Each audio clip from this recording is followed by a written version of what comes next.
Mummy daddy ఊరు వెళ్ళారు అని చెప్పాను కదా, ఇక వెళ్ళిన తర్వాత నేనైతే టిఫిన్ చేసేసాను అనమాట సాంగ్స్ వింటూ. ఈ సాంగ్ ఎందుకు నాకు నచ్చింది, ఒకసారి మీరు వినండి.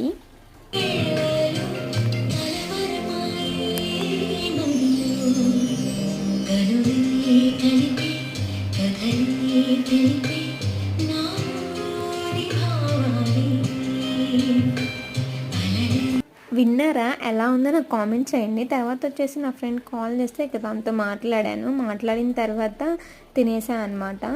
తిన్న తర్వాత ఇక బిస్కెట్స్ ఉంటే అవి కూడా తినేసాను. 3 ఆ టైం అయింది, ఇంకా రాలేదు మమ్మీ డాడీ అయితే. ఇక 4:30 ఆ టైంకి వచ్చేసారు. తర్వాత వచ్చేసి నా ఫ్రెండ్ కాల్ చేసి ఇక దాంతో కూడా మాట్లాడా. ఒక 5 మినిట్స్ వరకు మాట్లాడాను. తర్వాత ఇక మా మమ్మీ డాడీ అయితే ఇవి తీసుకొచ్చారనమాట. ఇక 6:30కి మంజుమల్ బాయ్స్ వస్తుంది, అదైతే చూసాను అనమాట. ఇక అంతే గాయ్స్, బాయ్.